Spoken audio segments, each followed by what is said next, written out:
Welcome back to Unapologetically Woman. We're celebrating phenomenal women all across Kentucky who make no apologies for their perspectives or the impacts that they're making in the community. Today we're celebrating Luana Redcorn. Luana is a mom, a wife, and the first female elected Commonwealth attorney for Lexington. She is also a member of the Osage Nation, and she is the first Native American to serve as Commonwealth attorney in Kentucky. Unapologetically Woman, Luana Redcorn, that's you. Welcome. Well, thank you. Tell me about being the first. How does that feel? The first is a challenge, for sure, to be the first woman Commonwealth attorney in a county that's never had one, and to follow in the footsteps of a person that was kind of a legend himself as Commonwealth's attorney. So it was definitely a challenge for me.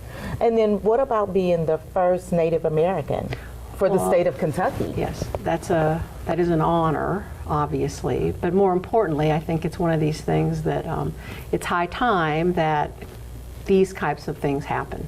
Of course, we don't have a lot of natives in Kentucky, so it's not unusual that there wouldn't be, but I just think it's great that when Native people get recognized in places where they're not normally found. Well, and I think it's about time too. And so, because if you can't see it, then you can't dream it. Those are some of the things that I just think about all of the time. You're exactly right. I mean, I think especially young women, children, need to see what they can be. And so when you have children or young people looking up to you, you have a story. You didn't just wake up and here you are. Tell me about that story. Well, my story, I think, starts with my parents, as a lot of people does. You know, my father is Native, he's Osage. He was born on the reservation in Oklahoma. My mother was a white woman, and when my mom married my dad, her family disowned her. So that was a troubling time, obviously, in their relationship, and but I think it certainly impacted the people they were, and it has greatly impacted the person that I became. I would say when you hear about it and we talk about, you know, people disowning people because they fall in love with who they fall in love with, right. You know, we have a lot of challenges today when it comes to diversity, equity, and inclusion. Mm-hmm. What does that mean to you, having that experience? I would hope that it makes me more open to all of those things. And when I became Commonwealth's attorney, which was in 2016, one of the very first things that we did was to have some training on those very issues, to put those issues out into the office so that we can discuss and understand these things. And those things are challenges, for sure, and people don't want to talk about how what others say or do might impact one another, but we don't want to have those uncomfortable conversations. That's exactly right, but you need to have uncomfortable conversations. It's the only way to grow. And so when you're having these conversations, do you feel like you're well received? Yes. Oh yes. I feel, you know, in my office that we have a group of people that want to do their jobs better.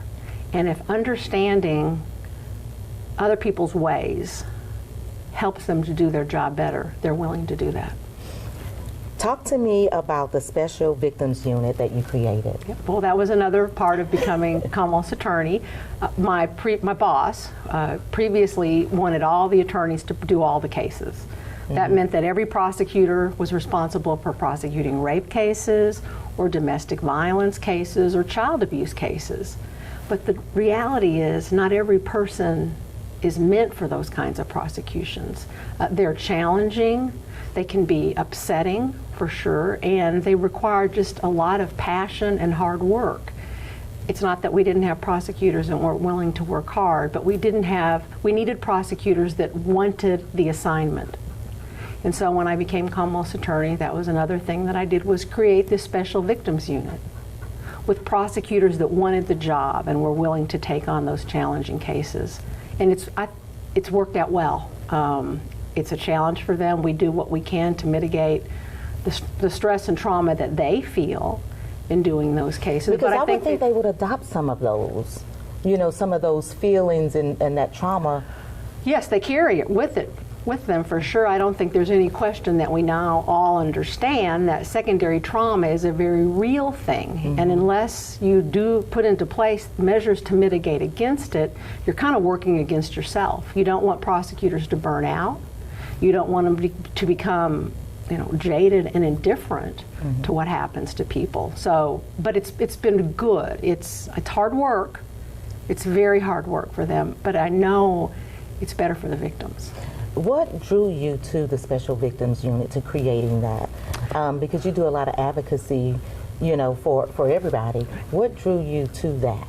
When I first started being a prosecutor, my boss pushed me to becoming involved in the child sexual abuse cases.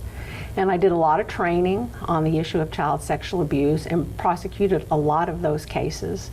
Did a lot of work in understanding the dynamics of child sexual abuse, helping to create guidelines and protocols for how to investigate and prosecute those, and then started facilitating our local child sexual abuse review group that met every week. And so having, now knowing and understanding the dynamics of those things, and especially over time, it was just very clear that the best practice in prosecution is to have prosecutors that are specifically trained and want the assignment. How are we doing in Lexington? Are we doing better with these cases? The numbers going up, down? Where well, are I they? think the numbers being reported are still high. I mean, I think we can see the data from the cabinet that we have very high levels of child abuse and sexual abuse in Kentucky, and it's just a constant challenge. Now, how we can go about making some statistical understanding of those numbers, whether are more cases being reported, that type of thing, I can't come to a conclusion on that. But I feel confident that at least having prosecutors and crime victims advocates that are understanding of the issues and dynamics has to make it better. Well, do you think COVID played any role in this? And I don't know if what happened to the numbers during COVID. Well, certainly I think the numbers regarding child sexual abuse were probably down because children were at home. And children, if they're going to report abuse, are going to report it usually at school or to some other trusted adult. So if children are at home and aren't in school or church or daycare, some other place where they would find a trusted adult to report to, the reports aren't going to happen. So it goes down, the numbers will go down. Well, I've been talking a lot about if there's a silver lining in COVID, but this doesn't sound like it's one of them. When you think about the safety of our kids. Just like everything else. No, just like everything else, not a silver lining. Wow. So, but before you were doing this work, you were a trial lawyer. Yes. Tell me about that. All right. Well, I started being a trial lawyer as a public defender. That was in 1985. I worked in Eastern Kentucky. One of my first experiences there was defending a woman who had shot her husband. And what was so special, and maybe special is not the right term, but what was so interesting about it was, I'd never lived in the country. We moved to Powell County. This happened in Owsley County, which is up in the hills, a very rural area. I went to visit her and get ready for the trial, and she lived in a home with a dirt floor and no indoor plumbing. And I had never been in a home like that before. The trial was a success, but the point of it was that it really impacted me. I mean, it really made me understand that everybody doesn't grow up. I mean, I knew this intellectually. I knew that we all come from different backgrounds and socioeconomic status.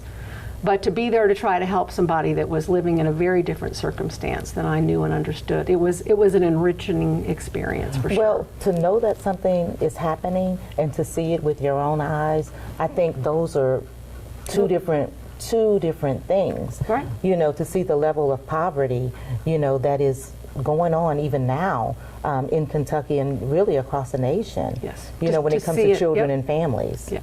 And I think it made me a better prosecutor, certainly made me a better public defender. Talk to me about Children's Advocacy Center of the Bluegrass and your work there. You're a founding board member and a current board member. I am. It's a wonderful organization. I mentioned earlier about facilitating the Child Sexual Abuse Review Team, and that's where it happens. We started the Advocacy Center back in the early 90s. It's over there on Ashland Avenue. If anybody ever wants to go by and have a tour, you only need to call and they will arrange for you to have one.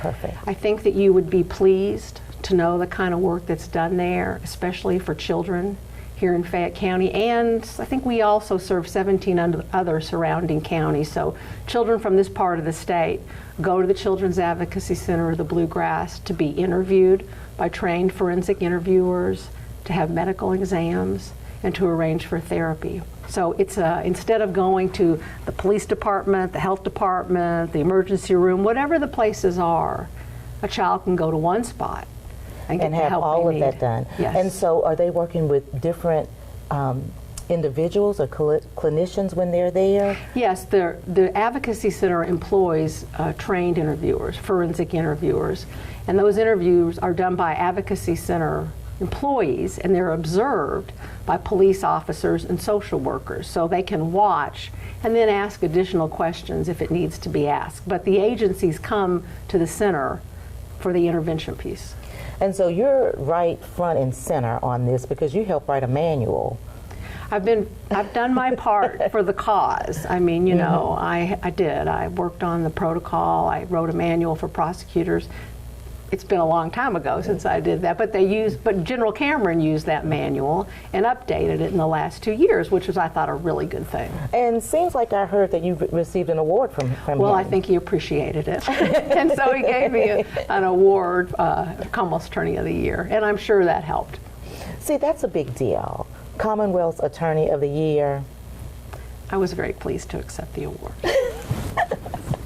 So tell me, before we have to go, if you have to give any advice to people that may be looking at you and thinking, I would like to do what she's doing, what kind of advice would you give young girls, women, anybody actually? But I would tell especially young girls and women that everything is possible, that you do have to work hard for things, for sure, but that, you know, things may not happen immediately, but for me it was the persistence and hanging in there and doing the best that I could do, doing the best job that I could, always being prepared and kind of outworking everybody else in the room helped me to reach my goals. And then certainly there's a lot of love and faith and care that comes from family and friends and coworkers that, you know, develop those relationships, because those people are going to be the ones that help, you know, keep you up and push you Keep forward. you going. It's been so nice meeting you Well, it's today. a pleasure to be here. Continue to join us as we celebrate other phenomenal women just like Luana Redcorn, who's making changes in Kentucky. We'll talk to you soon.